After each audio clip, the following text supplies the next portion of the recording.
Last year, Father's Day started like any other day. As usual, I woke up first, unable to sleep, so I knew it would be some time before my wife, with whom we have been together for 18 years, and our 18-year-old and 17-year-old daughters joined me. But I didn't even know how it would turn out. Every year on Mother's Day, I would prepare a special breakfast for my wife, complete with mimosas. For lunch, I'd serve her a platter of cheese, fruit, and nuts, along with a good bottle of white wine. Dinner would be her favorite: grilled steak and baked potato, paired with a nice Cabernet Sauvignon. When our daughters were younger, they would help with breakfast and the customary pampering of their mom. But as they entered their teenage years, I was left to do the spoiling on my own, which I didn't mind at all. On Father's Day, my wife would usually return the favor by making me a special breakfast, although I would still grill the steaks for dinner. So last year on Father's Day, I waited for my wife to wake up and make me breakfast, something that only happens on this particular day. She doesn't realize it, but I usually have a small bite to eat around 6 in the morning. I'd be starving if I waited until she woke up around 9, which is early for her on a weekend. When she finally woke up, she kissed me, wished me a happy Father's Day, and started preparing a special breakfast for the family. For lunch, we went to a quirky little Doctor Who-themed sandwich cafe, and all in all, it turned out to be a good day. My wife is meticulous with the calendar and knows exactly when every important date is. She manages everything from holidays to the kids' activities using a dry erase calendar that hangs on the side of a kitchen cabinet.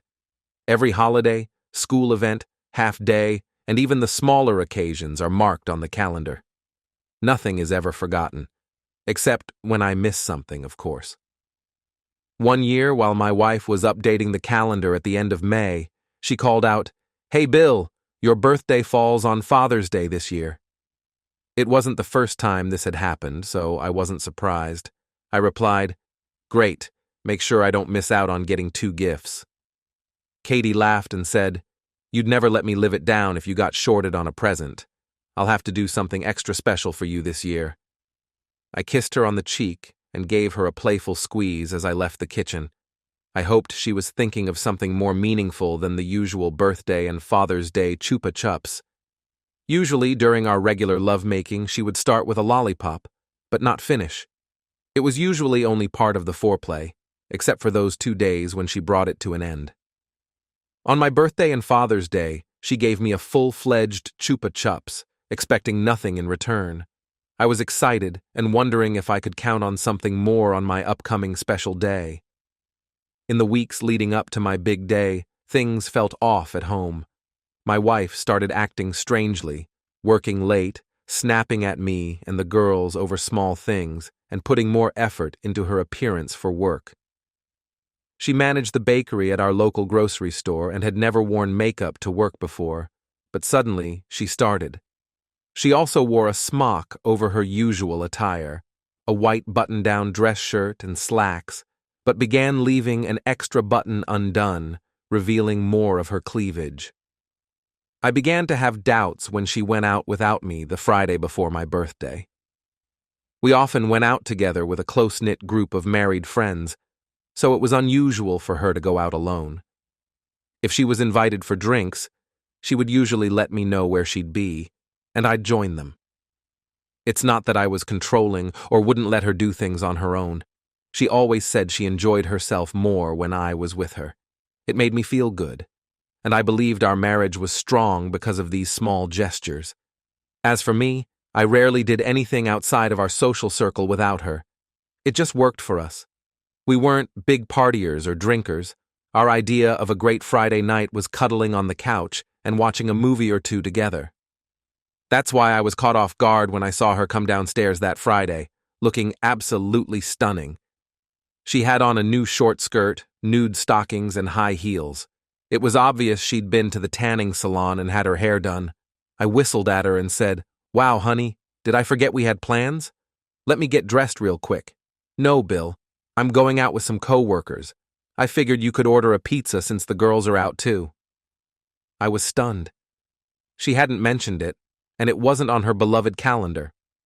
"Oh? You didn't tell me you had plans. I thought we were going to catch up on our shows tonight. A flash of worry crossed her beautiful face, but she quickly composed herself and softened. Sorry, baby. I was just invited today. I made sure to look her up and down and said, So, you just found out today, and in the hour between finishing work and me getting home, you managed to buy a new skirt, go tanning, and get your hair done? I was getting angry. She was lying to me, but I had no proof. I couldn't believe she'd cheat on me. It wasn't in her character. She was the perfect suburban soccer mom, wife, and mother. Our intimacy life was great. We still made love several times a week. There was no reason for her to cheat on me. She snapped back, I worked a half day today. I just wanted to look nice for a change. Before I could say anything, she left the room without another word, leaving me baffled about what had just happened. I stayed up waiting for her, and she finally came home just before midnight. Her hair was no longer down. It was pulled back into her usual ponytail. So much for getting her hair done. She walked past me silently and went upstairs. A few minutes later, I heard the shower running. All I could do was shake my head and wonder what she had done that made her need a shower before bed. She never came back down, and she didn't say goodnight before going to sleep. I knew something was very wrong in my seemingly perfect world, but I couldn't help but wonder just how bad it was. I work in retail management, so I was on duty the following Saturday morning. Typically, my morning routine would wake her up, and she'd give me a goodbye kiss before drifting back to sleep. But that morning, I didn't get anything, which left me surprised again. When I arrived at the store, I noticed Missy waiting by the entrance. Missy was the morning barista at the coffee shop inside our big box store. She was a cute redhead with striking blue eyes. Although I was happily married, I couldn't help but notice her. I've always had a soft spot for redheads. Hey, Bill, she greeted me as I approached the entrance, which was still locked since we had about half an hour before opening. The night crew could have let her in, but as she once mentioned to me, she didn't feel comfortable being alone in the store with a group of guys. Good morning, Missy, I replied as I unlocked the doors for us. What's wrong, Bill? You look like someone killed your cat. Sorry, I've just got a lot on my mind today.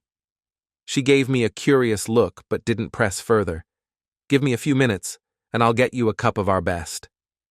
I managed a smile and said, Sounds good. I'll see you soon. I locked the doors behind us as she hurried off to get the cafe ready for the morning rush. I knew she'd be busy as soon as the store opened. Mornings were always hectic at our little coffee shop. As I walked the floor, I checked in with the teams prepping their departments. I always did a morning walkthrough. It wasn't strictly necessary since I had a strong team of department managers, but it gave me the chance to say hello and chat a bit. I felt it was important to build a good rapport with my team, and I think they appreciated the effort. The final stop on my walk was the coffee shop, where Missy already had my large black coffee waiting for me. Here you go, boss. 1 cup of Mega Mart's best brew. Thanks, Missy, I said, placing $2 on the counter. No, Bill, it's on the house today. No way, Missy. I insist on paying for everything here. The last thing I need is someone getting upset and reporting me to corporate. She gasped. Bill, I'd never... I know you wouldn't, Missy, but I can't take any risks, not even for a $2 coffee. You wouldn't believe the stuff I have to deal with when I deny someone a day off or cut their overtime. It's just not worth it. Okay, boss. Fair enough. I waved goodbye and took a sip of my coffee. I'm sure some of the employees get free coffee every now and then. There's no real way to track it, and honestly, who would want to? It's too much hassle for something as small as coffee. I couldn't imagine spending hours watching video footage to see if everyone paid. But it's different for me. Being in charge comes with its own set of risks. Employees get upset over the most trivial things. I've had HR called on me just for enforcing the employee parking policy. Seriously, calling HR over having to park at the back of the lot. It's absurd. The day was mostly uneventful, with the highlight being an elderly woman shoplifting cat food and birdseed. It was exactly the kind of low-key day I needed. I stayed busy enough to keep my mind off the recent troubles with my wife, but not so busy that I couldn't finish everything on time. When I arrived home, my wife and daughters were heading out the door. For a moment, I was taken aback, but then I glanced at the calendar. "Bye, Daddy," my daughters each said as they kissed me on the cheek. My wife, however, remained silent. They were off to a concert with some other moms and daughters. It had been planned for a while, and of course I had forgotten. I had hoped to talk with Katie and figure out what was going on between us. I hated not knowing what she had done the night before. After a day of not thinking about it, I had nothing to do but dwell on it that evening. I decided to do some snooping. I checked her email, though I doubted I'd find anything, and I was right. No one uses email much anymore. She had her phone with her, so I couldn't check her texts or call log. I even went to the hamper to inspect the clothes she wore the night before, but since it was Saturday, she had already done the laundry. I got nowhere. After watching a movie, I went to bed feeling just as uneasy about my marriage as before. I started my birthday-Father's Day combo like any other day, having a couple of slices of toast and some coffee before sitting outside on the patio to enjoy the morning. It was a beautiful day, and I took in the sounds of birds chirping, curious about what might unfold on this special day. Around 9, I went inside to refill my coffee and was surprised to find my wife and daughters already up and packing lunch. "What's going on?" I asked, puzzled that they weren't telling me to get ready for something. "We're going to the beach," my daughter Jill said. "Oh," I responded, heading upstairs to change for the lake. As I was getting dressed, I heard my daughter Jenny shout, "Bye, Daddy, see you later." The door closed, and I watched through the window as my wife and daughters drove away. I was stunned. While I didn't expect the girls to remember my birthday, since I often had to remind them about their mom's birthday and Mother's Day, I couldn't believe Katie forgot. Feeling down, I headed downstairs and heard my phone ring. I quickly answered, hoping they had realized their mistake and were coming back for me, but it was my mom on the line. "Hey, Billy, happy birthday and Father's Day," she greeted me. "Thanks, Mom," I replied. "Does Katie have big plans for you today?" she asked. "Nope, she just took the girls to the beach a few minutes ago," I said. "Really? That's not like her. I would have thought she'd make you a nice breakfast and plan something special for you." "Yeah, I'm not sure what's going on. She's been acting a bit strange lately. Don't worry about it. She's probably planning something special for later. I have to get to church now. Love you, Billy." "Love you, Mom," I replied. My mom is an eternal optimist, and she loves Katie like her own. They've become close, especially since my dad passed away a few years ago. Katie often checks in on her to make sure she's not too lonely. So there I was, trying to make sense of what was going on with my marriage when the phone rang again. It was my assistant manager, Anne. "Bill, there was an incident at the coffee shop this morning." "What happened?" "Missy was on a ladder when a customer accidentally bumped into her. She lost her balance and fell." "Oh no, is she all right?" "She was taken to St. Alex's for x-rays. She might have a broken arm or something." "Damn, poor thing. Did you manage to get someone to cover her shift?" "Yes, everything's taken care of. I just didn't want you to be caught off guard tomorrow. Sorry to disturb you on Father's Day." "No problem, Anne. Thanks for letting me know." I really hoped Missy would be okay. I wandered around the house for a bit before realizing they weren't coming back, so I headed to IHOP for breakfast. In hindsight, it wasn't the best choice for my emotional state. The wait was long, and everywhere I looked, there were families. Happy families celebrating fathers and grandfathers. I left before the tears could start. I ended up going through the McDonald's drive-thru, picking up a big breakfast with coffee and orange juice. Surprisingly, the pancakes were pretty good as I sat in the park, eating with a plastic fork and knife. As I looked out over the small lake, memories came flooding back of when I used to take my girls paddle boating there when they were little. They loved the water, whether it was swimming, boating, or even fishing. They just loved being by the lake. Now that they're older and nearly in college, they seem to have lost interest in fishing, or maybe, looking back, They've just lost interest in spending time with me. These days, their outings are all with their mother, which I suppose makes sense.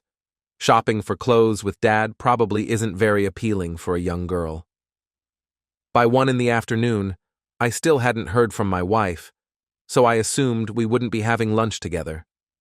I drove over to the Doctor Who cafe and ordered a Reuben sandwich. Naturally, it had some quirky show-themed name like Revolution of the Daleks Reuben or something equally ridiculous. Being a 40-year-old man who's out of touch with what's trendy, I took a picture of it and checked in on Facebook. As usual, I got likes and Happy Father's Day comments from my friends and acquaintances. Strangely, my mother-in-law commented that she thought I was at the beach with my wife and the girls. Apparently, my wife had been posting beach photos on her Facebook timeline. After finishing my sandwich, I headed to the sports bar near my house. It had been a while since I'd watched a game, and I figured I could drown my sorrows with a Miller Lite at the same time. The bar was packed, and I wasn't in the mood for a crowd, so I went next door to the cigar lounge and treated myself to a $60 Opus X cigar. Happy birthday to me. I sat down, turned on the Sox game, and a couple of guys playing cards invited me to join them. "I'm Bill," I said, introducing myself to the older gentleman. "I'm Lance, and this is my brother Jerry." "Nice to meet you both." They finished their hand and dealt me into their little 5-card draw game. "Help yourself, Bill," Lance said, nudging a cooler on the floor with his foot. I thanked him and grabbed a Miller Lite. "No kids? Or are they with the ex and her new man?" Jerry asked with a smirk. I frowned and replied, "My wife and daughters are at the beach. Apparently they forgot what day it is." "That sucks," Lance added. "I don't see my boys much. They're both in the service." Jerry nodded and said, "My daughter lives in California. My grandson Charlie just turned 2. I'm visiting them next week." "That's nice," I said. "With my girls being 17 and 18, I've started to miss having little ones running around." They both nodded in understanding. After a bit of casual conversation, we somehow ended up talking about my wife again. "Do you think she's genuinely forgotten, or is she deliberately avoiding you?" Jerry asked. That was a great question and one I'd been mulling over as well. I recounted the past few weeks leading up to Friday night's problems, and they both listened intently. "She's cheating on you," Lance said. Jerry nodded in agreement. "I can't believe that," I replied. But as soon as Lance mentioned it, I realized it was the only explanation that made sense, even though I was trying to convince myself otherwise. "Listen, Bill," Lance said. "I've been through this before. The changes in behavior, the sudden nights out dressed provocatively, the disrespect. I've experienced all that. My wife cheated with a coworker a few times, and when I found out, I divorced her. It was the biggest mistake I ever made." "What?" I retorted. "She cheated on you. How could divorcing her be a mistake?" To me, there was no excuse for cheating. It was the end of the marriage, plain and simple. "Bill, I was financially drained for 5 years paying alimony and child support. Every day I missed her, longing for her while she was lonely in my house. She might have cheated, but I was too cowardly to forgive her at the time. It took 7 years, but we got back together once I cleared my head. We're happy now." "Jesus," I said. "Allowing another man to have her is the greatest insult and disrespect my wife could ever show me. If what you're saying is true and she's having an affair, she's either so absorbed in her lover that she forgot my birthday or is deliberately blowing me off. Either way, it's unacceptable." Lance shook his head. "Bill, trust me. If you truly love her, find a way to forgive her. You'll be better off in the long run. Men in their 40s don't get second chances at love." "Thanks, Lance. You've given me a lot to think about." That's what I said. But what I was actually thinking was that he was out of his mind. There's no way I could forgive her for having an affair, and no way I could stay married to her. I shook hands with both men, wished them well, and left. It was nearing dinner time when I was lounging on my couch, scrolling through Facebook. I came across posts from my wife and daughters, showcasing their happy moments, which only deepened my sadness. Damn it, I thought. I needed to stop wallowing and face reality. My wife forgot my birthday. Things like that happen. She also forgot Father's Day. So what? The real issue was that I was convinced she cheated on me Friday night and likely had been unfaithful several times in the past few weeks when she started acting strangely. Her flaunting her happiness in my face must have been part of her final move. Well, she made her move, and now it was time for me to focus on the rest of my life. I decided to head to my favorite restaurant for dinner. I anticipated a long wait, but that was fine. I had nothing else to do. So I took a shower, put on a sport coat and slacks, and set out for a steak. While waiting for a table at the steakhouse bar, an older man took the seat next to me. He noticed my bottle of champagne and single glass and frowned. Thankfully, he kept his thoughts to himself and just ordered a martini. As the bartender refilled my glass, the man couldn't resist asking, "Celebrating alone, or did I just take someone's seat?" "No," I replied. "You're fine. I'm here by myself." He nodded and took a sip of his drink. He seemed to be someone in sales because he couldn't sit quietly. He said, "Yeah, I'm waiting for my 3 generations of red fury. My wife is helping my daughter, who broke her arm today. I guess she's struggling to manage things with her left hand." He chuckled and said, "You just don't expect your grown-up kids to be breaking bones. I thought we were past that stage." I nodded in agreement. Looks like I'll be fending for myself for the next few weeks. My wife will need to take care of Missy and Mia, so I'll be on my own. I looked up quickly. "What did you just say?" Before he could respond, a little girl called out, "Grandpa!" from across the room and ran through the busy bar. A small bundle of red curls leaped into his lap, showering him with hugs and kisses. A moment later I heard, "Bill!" I turned to see Missy and, who I assumed was her mother, standing beside me. They looked nearly identical, aside from a few wrinkles around the eyes. "Hi, Missy. How's your arm?" "It's okay. I'm on some strong painkillers, so I'm not feeling much, but it hurt like hell when they said it." Missy introduced me to her parents, Jack and Mary, and her adorable little girl, Mia. "Where's your wife, Bill?" Missy asked. "No idea. She took my girls to the beach this morning and I haven't heard from them all day." "Seriously? On Father's Day?" "Worse than that. It's also my birthday today." "Oh my God. Did she bail on you on the best day of the year for you? What's her problem?" I didn't want to delve into it and had probably said more than I should have, so I just shrugged. "Well, forget about her. You have to join us," Mary insisted firmly. I could understand what Jack meant by his red fury comment. Don't worry about it, Bill. You don't want them ganging up on you. It's not a pleasant experience," Jack said with a chuckle, clearly seasoned from years of being on the receiving end. "But it's your special day, Jack. I don't want to intrude." "That's nonsense," he replied. "It's our day." "Grandpa, you said—" "I know, sweetheart. I used a bad word. Grandma will deal with me later." "Dad!" He gave me a wink just as the buzzer for their table went off. "Settle your bill, Bill, and meet us at our table. No backing out," he said, with the authoritative tone of a drill sergeant. He tossed a 20 on the bar and walked away. "Sorry, Bill. My parents can be stubborn." "No problem, Missy. I guess it's better than dining alone." The dinner conversation was relaxed. Bill and I shared stories about our daughters growing up, while Mia asked plenty of questions, laughing frequently at the embarrassing tales of her mom as a child. After dinner, my phone rang. I saw it was my wife and decided to ignore the call, placing the phone on the table. "Your wife?" Mary inquired. "Yes." "There's more to this than you're letting on, isn't there?" Missy asked. "I think so, but I don't have any proof."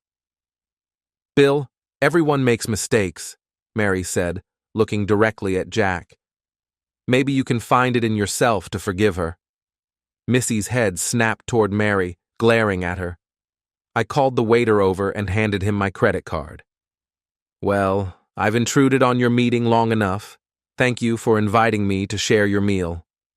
"Bill, let me—" "No, Jack, It was an honor to dine with you, and especially with one of my favorite employees. This one's on me. Happy Father's Day." I shook their hands and walked over to the waiter's station to sign the check. I didn't even have solid proof she was cheating, but now 2 people had suggested I forgive her. What was wrong with everyone? My phone kept ringing, but I ignored it. When I pulled into the garage, I was greeted by 2 excited daughters, showering me with kisses and hugs, apologizing repeatedly for forgetting about me on Father's Day. "Girls, it's okay. I don't expect you to remember my birthday." "It's your birthday?" Jill yelled, then dashed into the house, shouting at my wife. "Daddy, we didn't know. I'm so sorry," she cried into my chest. "You must hate us." "No, sweetheart. I love you more than anything. When she asked us last night to go to the beach today, we just jumped at the chance. We didn't think—" "It's all right, honey. Don't worry. I'm not angry with you." I didn't tell her I was angry with her mother. That was my issue, not my daughter's.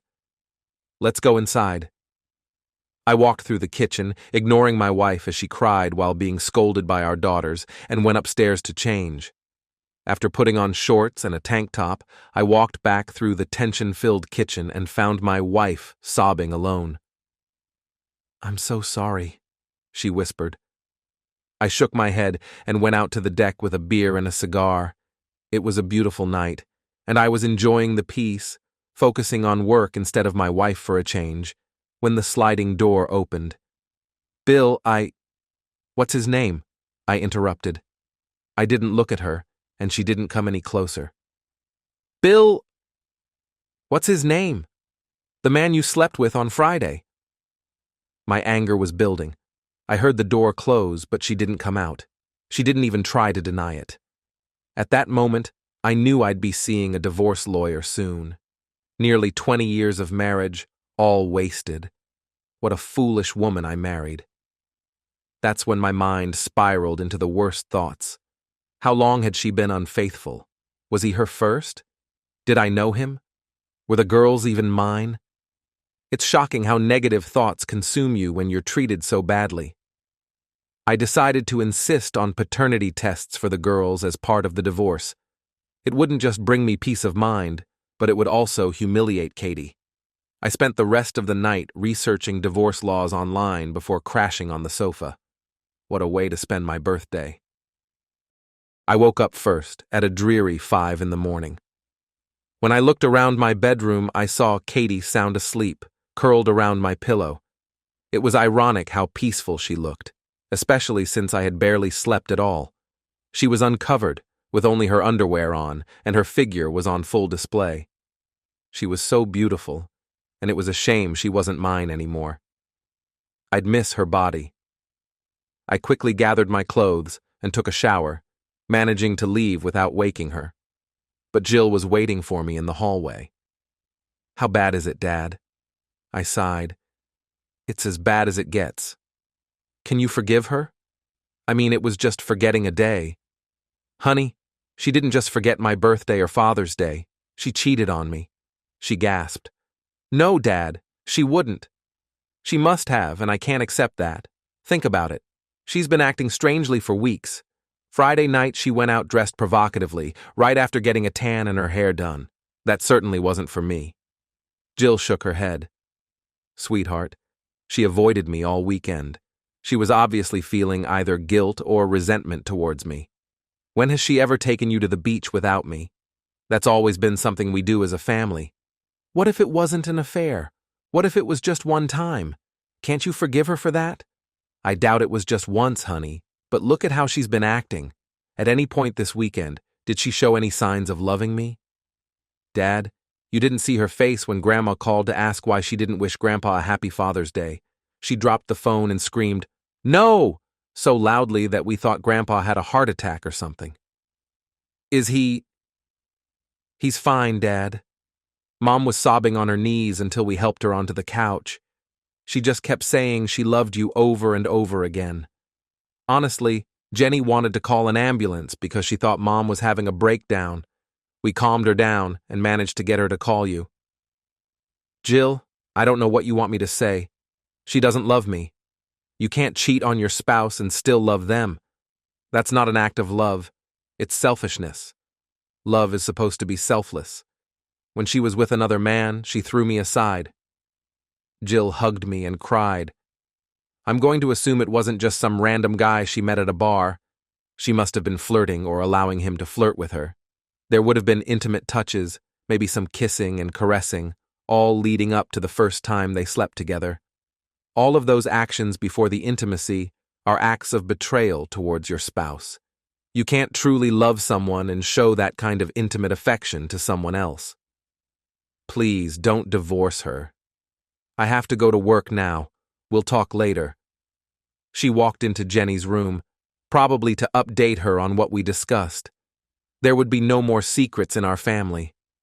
I wondered how much longer we would remain a family.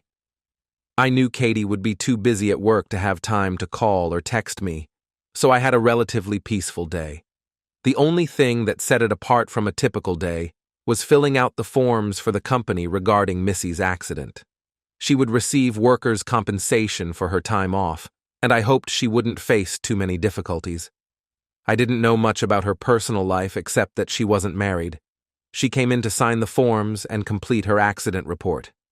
Since she was struggling with her left hand, I wrote it out for her, and she signed it. "How are things at home?" she asked. "Not good." When I confronted her about the affair, she didn't deny it. "Damn, Bill. I'm sorry. You probably don't want to hear about my life, but I do understand how you feel. My ex-husband cheated on me when I was pregnant. I kicked him out before my daughter was even born. My mom was furious. She basically called me a quitter. Wow. I thought it was strange when your mom mentioned forgiving my wife last night. She was looking directly at your father when she said it." "Yeah, I noticed that too. I'm not sure who it was, but it makes me think one of them cheated." "I'm sorry." "Don't be. They seem happy, so they can live however they want. I choose never to trust a cheater." "Me too," I replied firmly. "When I got home from work, Katie wasn't there. I figured she was probably with her lover, and I got really angry. So I got back in my car and drove the 2 miles to the grocery store where she works. I saw her car in the parking lot, and to my surprise, she was sitting in it with a young man. When I stopped in front of her car, she noticed me, and I could see her mouth the word, "No." She opened the door, but I drove off. If she was going to cheat on me, she could have him. I was done. I drove home, ran upstairs, and started packing a bag. I planned on staying in a hotel until I could find an apartment. Before I knew it, Jenny and Jill were crying and begging me to stay. "I'm sorry, girls, but your mother was about to cheat on me when I caught her. She was in the car with some guy when I pulled up."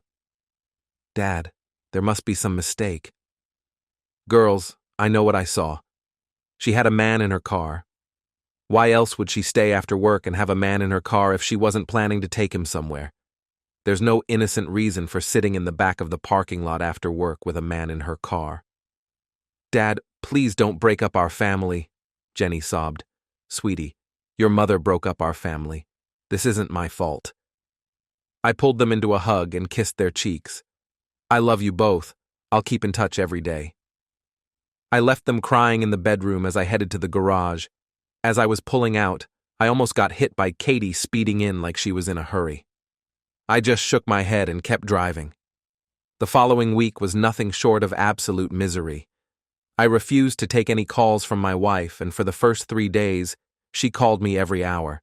She must have taken the week off because she couldn't make calls from the shop floor, where she had to be all day. She left countless messages, all pleading for me to call her back. I deleted every single one. After those initial 3 days, my mother, mother-in-law, both daughters, and Katie's sister all urged me to talk to her. They insisted it wasn't as bad as I thought, but whenever I asked if she had cheated on me, none of them would answer. They all knew she had. They just couldn't admit it. I stopped answering calls from everyone. I told my daughters that I'd still talk to them, but their mother was not to be mentioned. It took me hanging up on them twice before they realized I was serious. By the end of the week, I met with an attorney. All I wanted was a simple, even split. She could keep the house until the girls moved out, and then we'd sell it. My attorney told me I could get more than half of the house proceeds because my contribution to the down payment and monthly payments was larger than Katie's, but I insisted on splitting it evenly.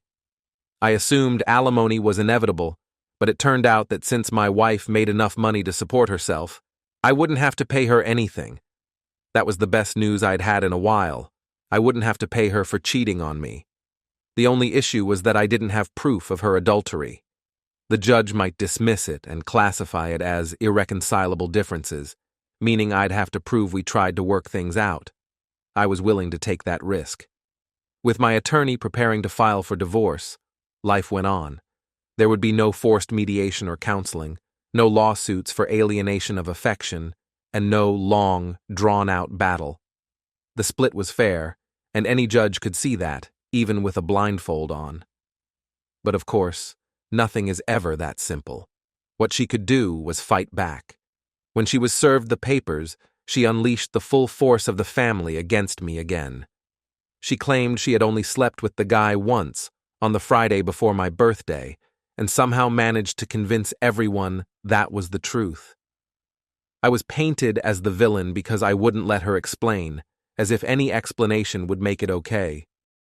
My mother basically called me a wimp because I wasn't fighting for my marriage. My mother-in-law told me that we were even because I also broke my vows by not staying with her during difficult times. My daughters told me that I should stay with my family because our divorce would leave them with scars for the rest of their lives. It was unreal. I didn't do anything wrong, but I was accused of divorce. When I asked my daughters to donate saliva for DNA analysis, everything became completely different. They refused until I lied to them and told them it was a court decision.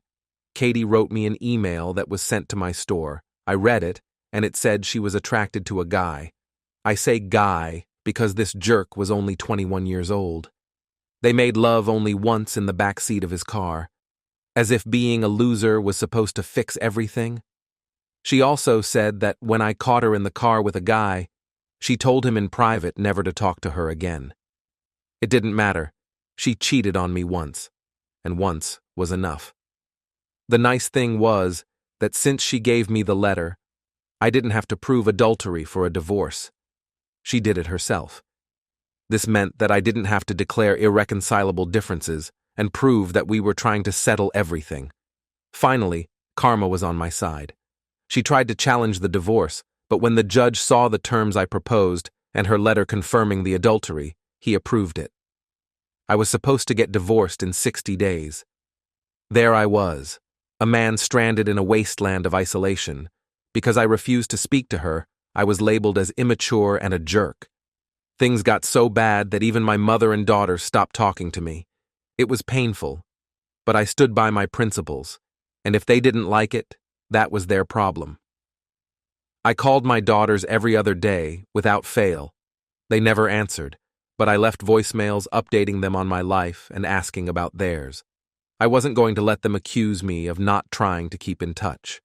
I kept reaching out, regardless of whether they wanted me to or not. One thing that did change was that I started having coffee with Missy on Sundays. It all began when we accidentally ran into each other at a local cafe. She and Mia lived nearby and were out for a walk. I invited them to join me and shared my troubles while Mia watched cartoons on my iPad. "I'm sure your daughters will come around, Bill," she said. "They're young, impressionable, and living with your wife. Who knows what kind of nonsense she's been feeding them?" "I hope you're right. I just pray they're not too far gone. I miss them so much." The next week, I went back to the same cafe at the same time and was reading when I heard, "Hey, stranger." I smiled and invited them to join me again. "Is this a regular thing for you, or are you stalking me?" she joked with a smile. "No, I live nearby and like to have a coffee and read on Sunday mornings.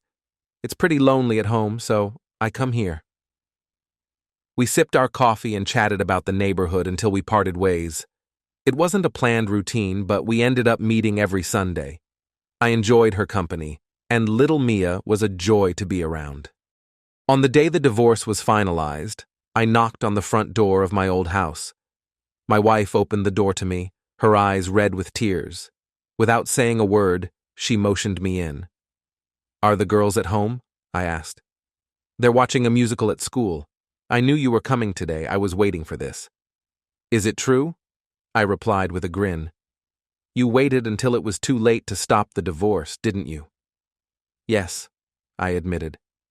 I knew that you would beg and try to make peace, and I couldn't let that happen. You broke my heart, and there's no way I can forgive you. Bill, it was one mistake, one wrong decision. Why couldn't you forgive me? Why couldn't you stay with me? Didn't you love me as much as I've loved you all these years? I laughed. Did you love me when you were flirting with that loser? When did you sleep with him? Did you love me when you ignored me all weekend and left me alone on my birthday? If this is what you call love, then you can't be saved. I never wanted this, she exclaimed. I didn't want that either. I never wanted my wife to cheat on me. But here we are. She gasped, trying to speak, but I cut her off.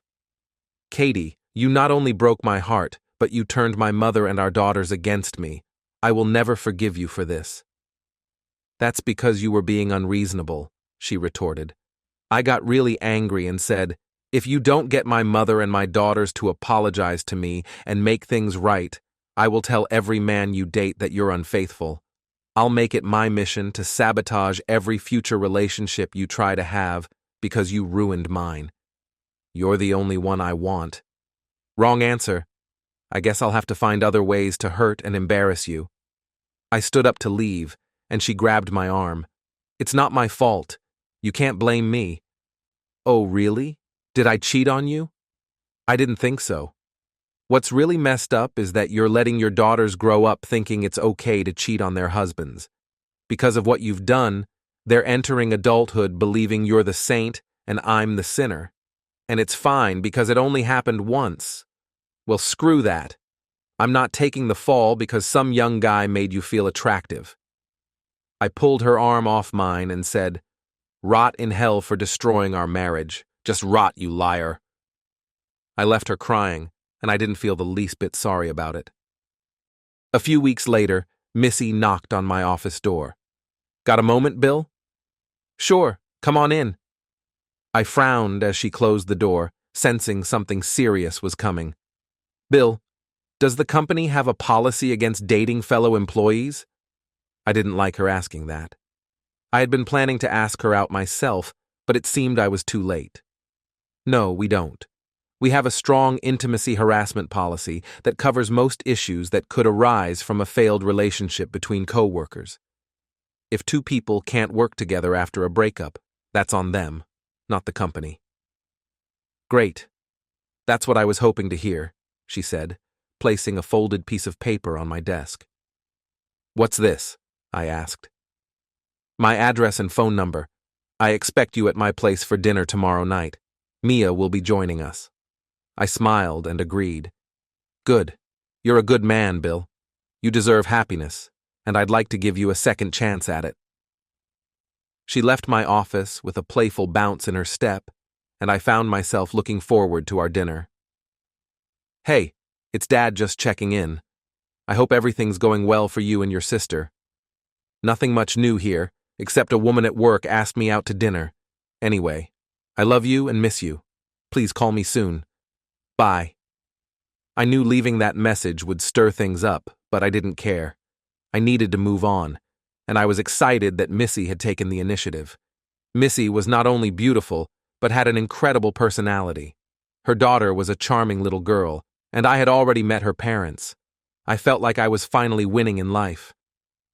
Just 15 minutes later, Katie texted me. I can't believe you're already dating. You're a real bastard. I chuckled when I read it. I never realized how delusional she was. Thinking I would just sit around and wallow over her was ridiculous. Maybe some guys would brood and grieve over a marriage ruined by a cheating wife, but that wasn't me. At 41, I was still young enough to find love again. In fact, I was young enough to have more kids if I wanted. That was something to consider. Missy was in her early 30s, so she might want more children in the future.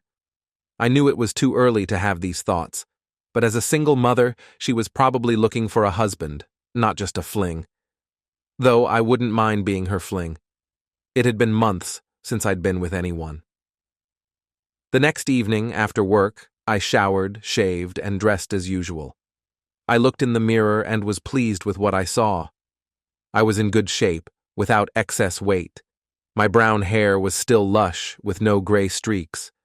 I had a great, well-paid job and a decent amount of savings. I thought to myself that I would be a good match for any woman, especially for someone as young as Missy. But then it dawned on me. I had no idea how to date someone. When you are married, you are always together and know everything about each other. Holding hands or kissing is not that important. And after a night spent together, you realize that intimacy is quite likely. There is something soothing about this routine. Oh my God. I had to relearn how to engage in intimacy. I knew exactly which places my ex-wife enjoyed. Now I could only hope that the next woman I met would like the same thing, or at least communicate well. I began to worry that I wasn't ready for dating, and I regretted that I had entered this scene so quickly. I knocked on her townhouse door, holding a bottle of wine, flowers, and a stuffed animal, hoping it would help me get on Mia's good side. When she opened the door, I was stunned. Her curly red hair cascaded over her shoulders, and her makeup was just right. She was wearing a flowy sundress that ended about 4 inches above her knees, showing off her beautiful legs. She was barefoot, with her toenails painted hot pink, matching her fingernails. She laughed and asked, "Do I pass inspection?" "Absolutely," I blurted out before I could stop myself. She laughed even harder and took the flowers and wine from me. "Mia's watching TV. Go say hi. She's going to love the bear." She wandered into the kitchen while I knelt beside Mia. "Hi, sweetie. I brought you a bear." She glanced up at me cautiously before lighting up the room with her smile. She reached out for the bear and then ran off to show Missy once she had it in her arms. It brought back fond memories of Jenny and Jill at that age. I realized how long it had been since I last spoke to them and felt a wave of longing. "What's wrong?" Missy asked, snapping me out of my thoughts. I forced a smile and said, "Nothing. I was just thinking about my daughters when they were Mia's age." "Are things really that bad?" she asked. "They still won't talk to me. Katie turned them against me, and I can't seem to fix it. But I keep trying. I leave them messages every other day and won't give up. I'm sorry, Bill. I know this is tough for you. Every day. But I know they listen to my messages. I told them about our date tonight, and Katie texted me, calling me an asshole for moving on so quickly." "I'm sorry, is it too soon?" she asked, biting her lip and looking incredibly cute. "Maybe," I said honestly, "but I'm happy to figure that out with you." She smiled and took my hand, saying, "Dinner's ready. I hope you like pasta with meat sauce. Sounds delicious. Oh, I also made garlic bread, so be prepared for that when we're on the couch later, kissing." Mia giggled while I stood there, surprised by Missy's boldness. Noticing my reaction, she added, "Bill, we're both adults, and I've known you for 3 years.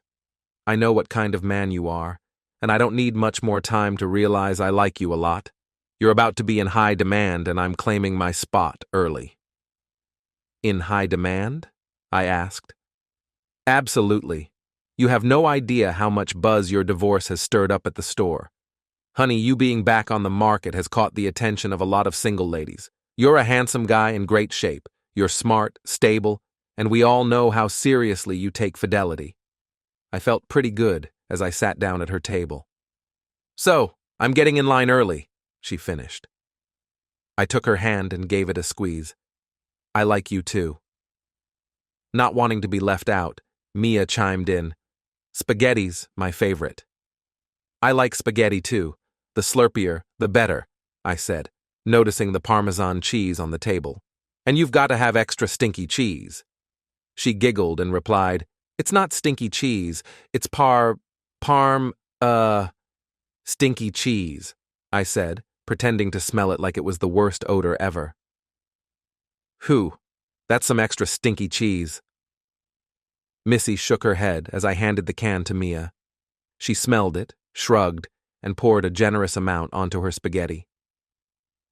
We kept the dinner conversation easygoing. I inquired about Mia's preschool class and her friends. She had no trouble chatting away, sharing every detail she could recall. I thoroughly enjoyed the conversation. After a while, I noticed Missy wasn't saying anything. She wore a broad smile, simply observing me and her daughter exchanging stories. Eventually, she began collecting the plates, and I offered, "Let me help." "Oh, no, she hasn't told you about her favorite TV shows yet." She laughed as Mia started updating me on all the best children's shows. After putting Mia to bed, Missy came back and settled next to me on the couch. I handed her a glass of wine, and she let out a contented sigh as she propped her feet up on the ottoman. "I love being a mom, but sometimes this is the best part of my day." Without thinking, I wrapped my arm around her. As she leaned in, I said, "It's even tougher with two." "I can imagine. Do you think your girls will come around?" "I hope so," I replied thoughtfully. "I'm putting in a lot of effort right now, but it's still fresh for them." She turned and kissed my cheek. "You're a great father, just don't give up on them." She put her glass down and leaned back. "Bill, I've already told you that I really like you, and I'm too old for games. I want to keep seeing you, and that includes inviting you into my bedroom." I was about to say that we didn't have to rush, but she silenced me with a finger. "I know you want to be a gentleman, but that's not necessary. What I'm saying is that I'm looking for something exclusive. I have a daughter to think about, and honestly, she needs a father as much as I need a husband." I tried to respond, but she shushed me again. "This conversation usually ends with the guy running off. I don't think you're like that, but I want to give you a chance to back out. If you're looking to explore the single life, I'm not the one for you. But if you're interested in a long-term relationship, then I'm your woman." "Wow," I said. "Did you prepare that speech, or was it spontaneous?"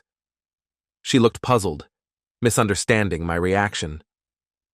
"Missy, as you mentioned, we've had a working relationship for 3 years. The past few weeks of sharing coffee together have been really enjoyable. I'm a family man, and that's all I've ever known. I don't know how to be single, and the thought of dating terrifies me. If my wife had stayed faithful, I'd still be happily married. No, I'm not interested in playing the field." She smiled and took my hand. I continued, "You're beautiful, intelligent, and you make amazing spaghetti." She laughed and playfully tapped my shoulder. "I'd like to be your boyfriend. I'm committed to building something meaningful for all of us, including your little girl." We didn't make love that night. As much as I wanted to be intimate with her right there on her couch, I thought it would be better to take things slowly. She had expressed her feelings strongly, and I believed that slowing down would be more comfortable for me. I felt like I had received a gift from the gods when an application came in for the open manager position I had. I never found out the name of the young guy who ruined my marriage, so I couldn't take any revenge on him. But when he showed up to interview for the overnight manager role, I recognized him immediately. I knew he wouldn't recognize me, but he might know my name, so I had Anne conduct the interview and hire him on the spot. On his second night of work, I waited in the parking lot as he started his shift. I walked up to his old car from the 90s and placed a 40-inch TV I'd bought from a competitor in the back seat. We sold the same model, and I happened to know that one of them had conveniently gone missing in the stockroom. The next morning, I timed my arrival to coincide with the end of his shift. I walked him out to his car, making small talk about his thoughts on the team. When we got there, I noticed the TV in his back seat and pretended to be surprised. "Jeff, did you buy the TV before your shift? We weren't open yet." "No, Bill, that's not mine. I have no idea how it got there." "Jeff, I think we need to go back into the store." "Bill, you have to believe me. Check the cameras." I shook my head and said, "All right, bring the TV." We walked back into the store and the kid was terrified. At one point, I thought he might cry. We didn't have overnight security because the store was closed during those hours, and we had a night crew on site, so it wasn't necessary. But we did have cameras everywhere, except for one spot where the security cameras could be turned off. Only managers had the key to that room. There was a camera pointed at the door to that room, but it was mounted above a doorway to the stairwell. I had informed corporate security about that issue a few years earlier, but they never fixed it. That made it easy to open the stairwell door, reach up, and cover the camera with a piece of black tape. Then, I turned off the security camera system. Well, technically, I unplugged the computer that ran it. When I brought him into the room and he saw that the computer wasn't running, he panicked and kept insisting on his innocence while I called the police as required by our policy. In the end, the kid was convicted of a minor felony but avoided jail time. I had hoped for a few months behind bars, but since the TV wasn't expensive enough, that didn't happen. Instead, he was required to do extensive community service and pay a fine that surprisingly was higher than what I paid for the TV. With a felony on his record, finding a retail job would be difficult for him. This made me somewhat happier, although it didn't fully compensate for the risk I took. On the plus side, I did get a security upgrade from corporate, including parking lot cameras, which were long overdue. He was so clueless that he never realized I was the one who exposed him. He tried to accuse the crew of setting him up, but he couldn't provide any proof. They didn't miss him when I fired him. On a chilly Saturday morning, a week after my dinner with Missy, I noticed her sitting in her car to keep warm. After parking beside her, she came to my door and greeted me with a warm kiss. "Are we still on for dinner tonight?" she asked. "Absolutely." "Good. I've got something special planned for us. You won't want to miss it." "I wouldn't." "Is this the tramp?" Katie interrupted from behind me. "Excuse me?" Missy snapped, her anger evident. "Katie, what do you want?" I asked, clearly annoyed. "I've been trying to reach you. Did you block my number?" "Yes. After your 30 texts accusing me of being a jerk for moving on, I had enough. What do you want?" "I want to discuss the girls. We need to figure out their college plans. They can go wherever they want. I've made sure there's money for them. I'd like to be involved, but since you've turned them against me, they won't talk to me. They're worried you won't pay for their education." "Of course I will. I still care about them, even though you caused me to lose them in the divorce." Missy laughed. Katie glared at her and said, "It's not my fault you couldn't forgive me for one mistake." "One mistake?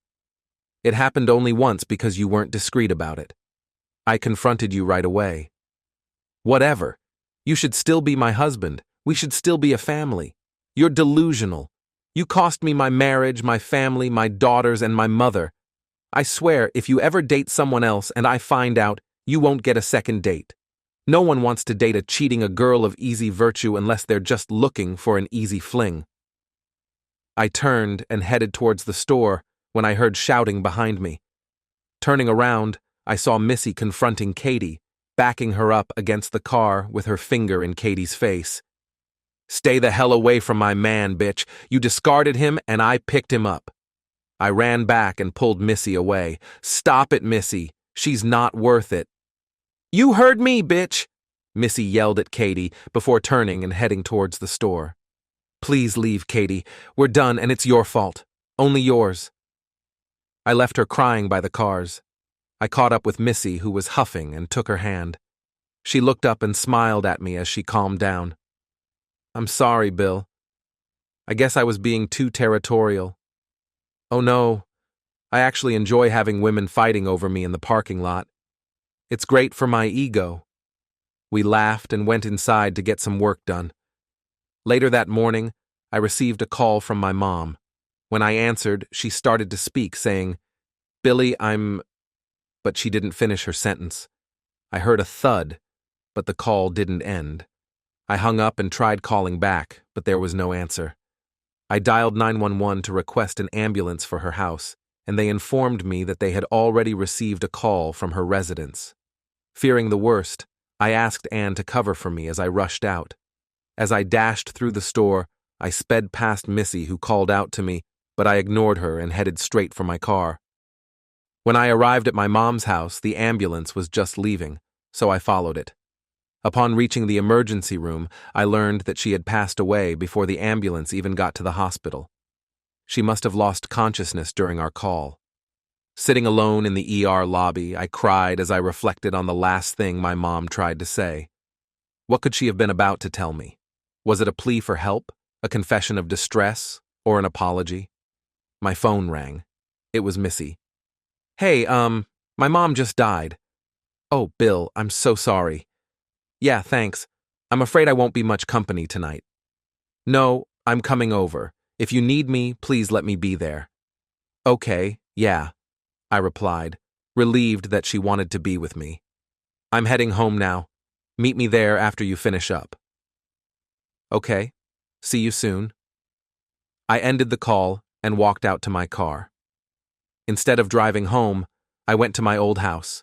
I needed to break the news to my girls, regardless of whether they wanted to see me or not. When I arrived, both of their cars were in the driveway. I sighed, never expecting that our first conversation in person would be under these circumstances. Even though I no longer lived there, I entered by using the garage door opener code. Katie's car wasn't there, which was a relief. I wasn't sure I was ready to see her just yet. The living room and kitchen were vacant, so I headed upstairs to the bedrooms. Dad! Jill called out as I entered her room. What do you want? Jenny yelled as she followed me in. Are you here to beg? Well, you can go to... Grandma had a heart attack and passed away this morning, I interrupted her. Both of them gasped in shock. I just thought you should hear it from me in person. Now I'll be on my way. I left and shut the door behind me. I heard Jenny calling for me to wait, but I hurried to my car and drove away. I went to the small lake where I had shared so many happy moments with the girls. It was too chilly for paddle boats, but the water was starting to thaw and was very tranquil. I sat on the picnic bench and cried once more.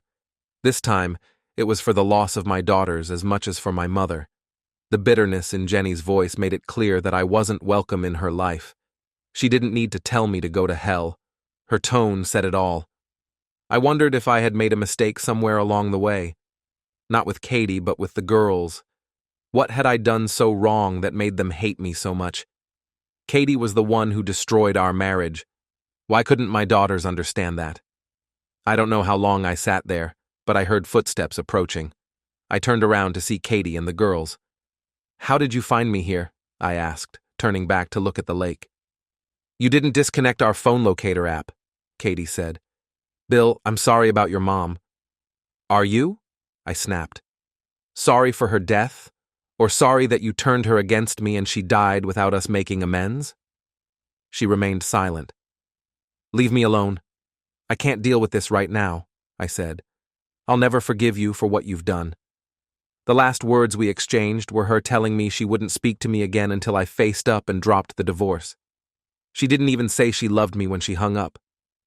I'm so sorry, Bill, for everything. I heard her walk away, and Jenny said, Daddy, we're sorry too. Please forgive us for being awful. I turned around and both of them rushed to hug me. We cried in each other's arms for what felt like forever. It's not my fault, girls. Why can't you see that what your mother did is why we're not together anymore? We're sorry, Dad, Jill said. We just thought you should forgive her. It's clear she still loves you. Not enough to remain faithful to me, Jill. I'm sorry, girls. I'm so sorry. We continued hugging while Katie watched from the warmth of her car. Girls, I need you so much. You'll be off to college soon and I'll miss you. We're wasting so much time. We understand, Dad, Jenny said. We won't shut you out anymore, Jill added. I wish Grandma had the chance to do the same. Dad, can we come with you? We haven't seen your new house. Maybe we could grab a pizza. Of course. Tell your mother and let's go. As I pulled into my driveway, I noticed Missy's car. I had completely forgotten she was coming over. Looks like you're going to meet Missy, girls. Is she your girlfriend? They asked in unison, making me laugh. Well, we've just started seeing each other, I replied. Look at him blushing, Jenny. It's so cute. They quickly jumped out of the car and rushed to Missy's door, bombarding her with questions. I could see Missy was completely taken aback. Girls, let her breathe. Let's move inside, and I'll introduce you properly. They kissed me on the cheek and skipped into the garage, while I approached a stunned Missy. Sorry about that, I said as she opened the door.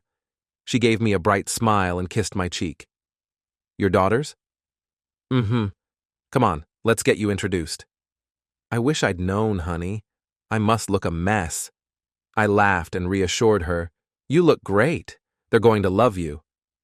Jenny, Jill, this is Missy. They all gave her a group hug. Jenny, being her usual bold self, said, You're super hot. Jill quickly added, Way to go, Dad. Missy laughed, and I was too stunned to respond. Let's do a quick tour of the house, then I need to take care of some details for Grandma's services. Bill, I'll order some pizzas while you show them around. Sounds good, honey. You're reading my mind. Aw, the girls cooed. I shook my head as Missy smiled. I decided to hold off on making the calls about my mom until the next morning. I planned to place an obituary in Monday's paper and post the service details on Facebook after visiting the funeral home on Sunday. After dinner, we spent hours sharing stories about my mom with Missy. My girls, not entirely innocently, included some embarrassing tales about me for Missy's amusement. I swear it wasn't my fault the pier was slippery and I fell into the lake. Before I knew it, it was past 10. Girls, it's getting late and time slipped away from me. They looked disappointed and asked, Can we stay the night? I don't have guest room beds yet. How about I pick you up in the morning and we go out for breakfast? If you're up for it, I could also use some help sorting out Grandma's things. Sure, Dad.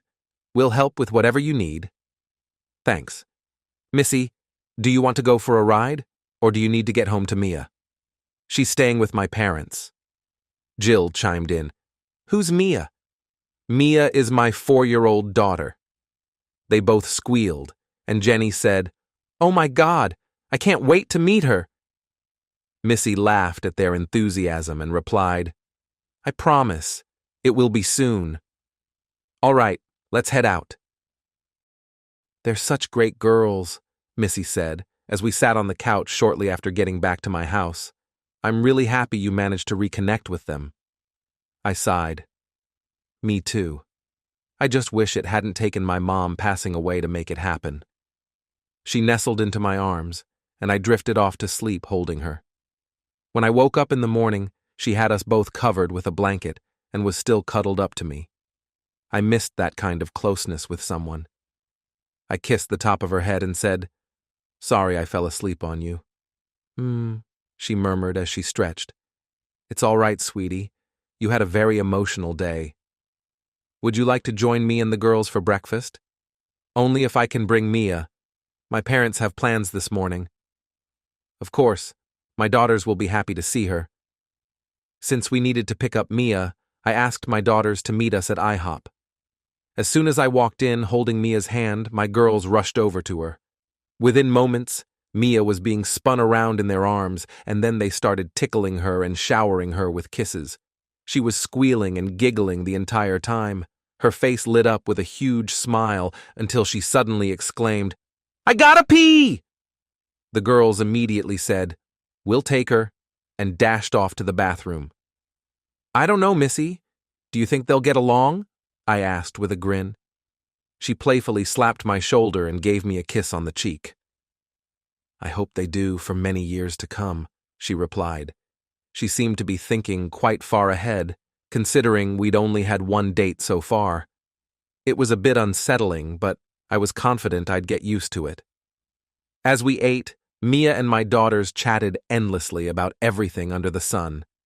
It was clear to me that Mia loved talking and was genuinely interested in their lives. She asked so many questions about my daughters that even they seemed surprised.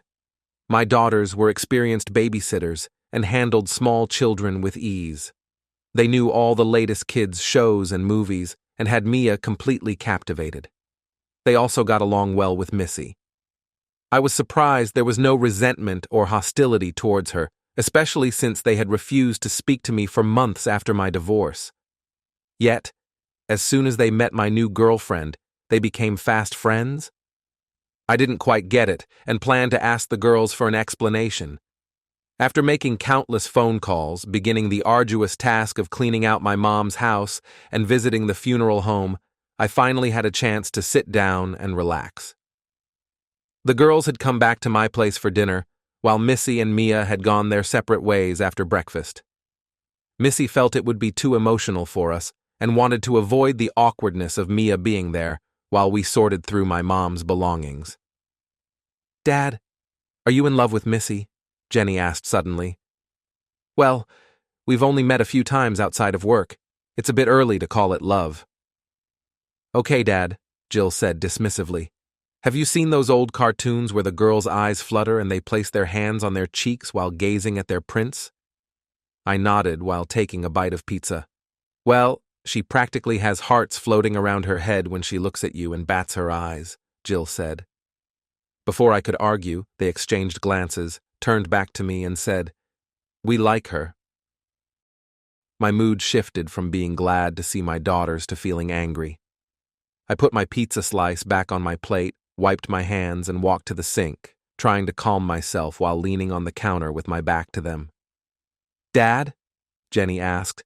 "Girls, how could you break my heart for so long and now tell me you like my girlfriend?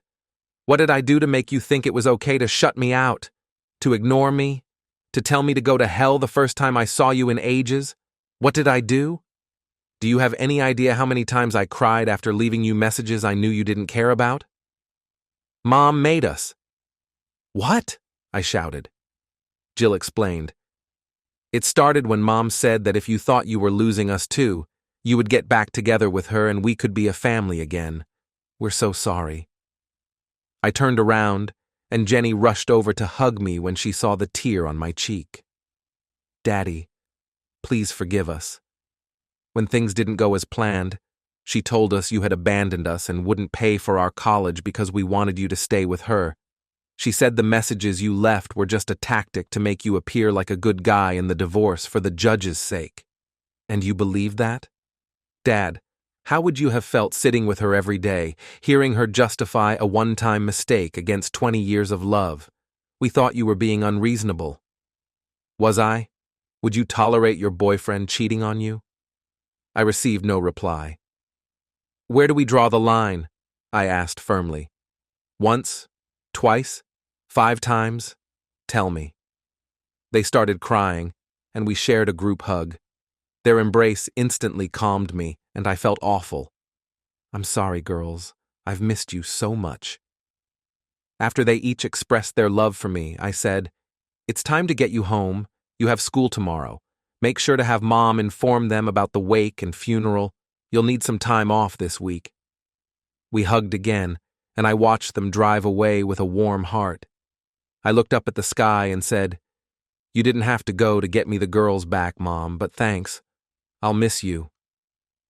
Wakes are challenging for me because I always find it uncomfortable to be in a room with a deceased person. My mom's wake was especially tough. Throughout the day, I approached the coffin several times to look at her. She appeared peaceful, and I was comforted by the thought that she would soon be reunited with my dad. He had passed away several years earlier from cancer and had requested a different kind of service without a wake. He shared my feelings about the oddity of spending time with a corpse. My mom had everything planned out in advance. As people age, they tend to think about these things. She even chose her own coffin. All I needed to do was arrange the timing and handle the small details of the room setup and service. I was grateful she had made those preparations. While I was at the front of the room talking with one of her friends, Katie and my daughters arrived. My daughters greeted me with heartfelt, tearful hugs, and Katie thankfully kept her distance. After Katie said a prayer, she placed something in the casket and went to sit alone at the back of the room. Curious, I looked to see what she had placed there. It was a photo of me and Katie with our arms around my mom. She was holding each of our babies, and a wide smile was on her face. I carefully took the picture from where Katie had tucked it and placed it next to my mom's hands.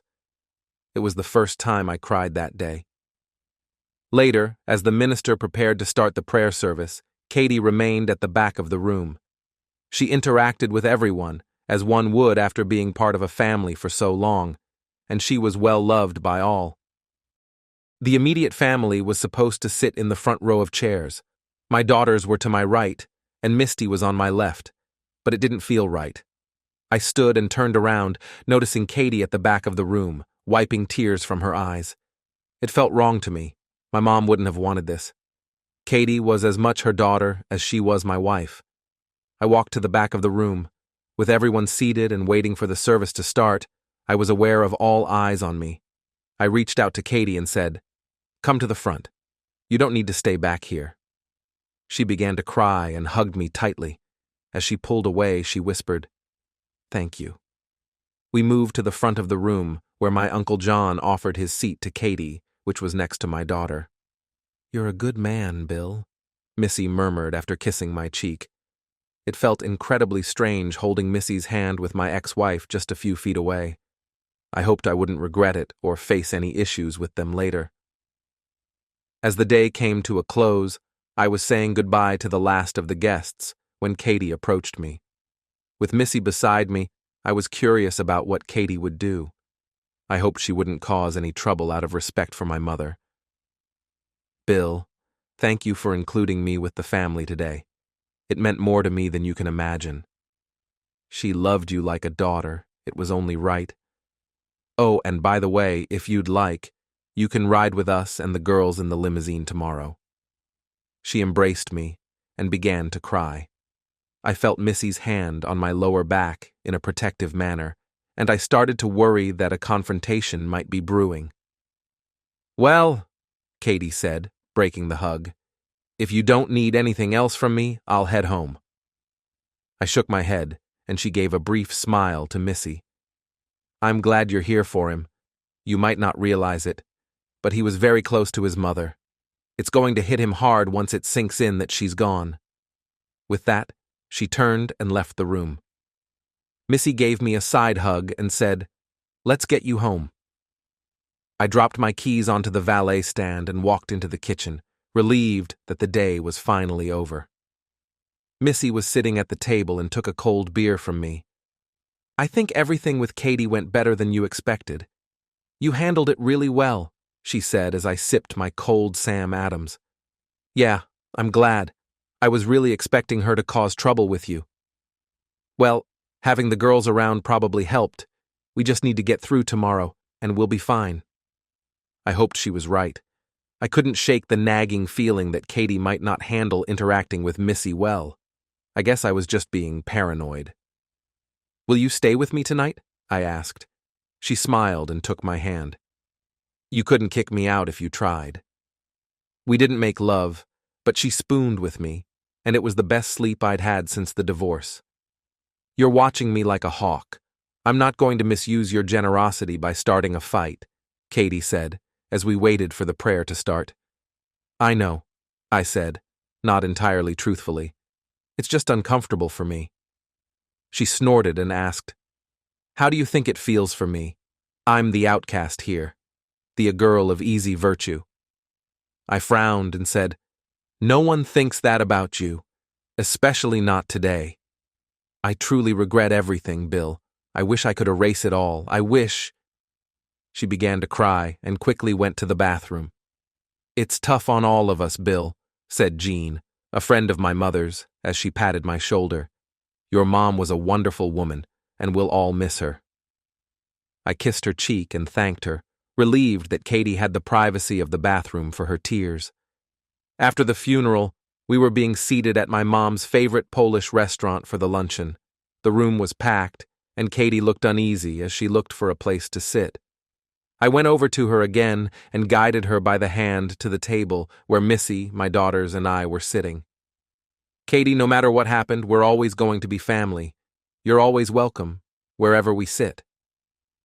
A tear rolled down her cheek as she sat down and thanked me. I'm not sure when I got past it, but it felt like I had finally moved on from the pain she caused. Life continued as usual. The girls are now in college and call me on Skype every week. Missy and I are still together, and I'm considering proposing soon. I don't talk to Katie often, but we remain polite. She's also moving on, dating the divorced father of one of the girl's friends. He's a good guy, so I hope things work out for them. Some people might think I should have forgiven her for a one-time mistake, but I just can't bring myself to do it. It might make me seem like a bad person to some, but I'm okay with that.